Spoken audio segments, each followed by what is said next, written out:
ప్రియమైన వారలారా, యేసు ప్రభు వారి నామంలో జయాన్ వర్షిప్ సెంటర్ నుంచి దేవుడు ఈ రోజున ఒక శుభమైన వాగ్దానంను మనకు అనుగ్రహిస్తున్నారు.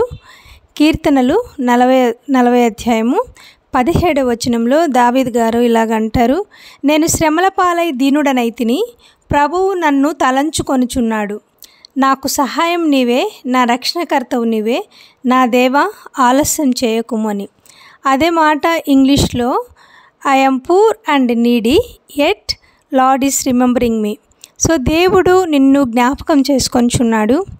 హన్నాను ఎలా జ్ఞాపకం చేసుకున్నాడో, ఓడలో ఉన్నప్పుడు నోవహును ఎలాగ జ్ఞాపకం చేసుకున్నాడో, మరి గోతిలో పడినప్పుడు యోసేపును ఎలాగ తలంచుకున్నాడో, అలాగే బంధకాల్లో ఉన్నప్పుడు పౌలును శీలను ఎలా జ్ఞాపకం చేసుకున్నాడో, మరి ఇబ్బందిలో ఉన్న ప్రతి ఒక్కరిని ఎలాగ జ్ఞాపకం చేసుకున్నాడో, అలాగా ఈ దినాన ప్రభువు, నువ్వు పూర్ కావచ్చు, నీకు అవసరం ఉండొచ్చు, గొప్పవాళ్ళు ఆలోచిస్తారు ఈ లోకంలో, కానీ దేవుడు అవసరమైన ప్రతి బిడ్డని దేవుడు జ్ఞాపకం చేసుకుంటాడు.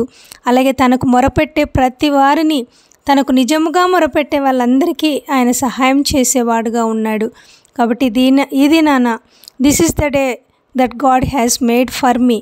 దేవుడు నిన్ను జ్ఞాపకం చేసుకునే సమయము అనే విషయాన్ని మీరు జ్ఞాపకం చేసుకొని దేవుని నామానికి మహిమ కలుగునట్లుగా దేవుడు మిమ్మల్ని ఆశీర్వదించునుగాక. ఆమెన్.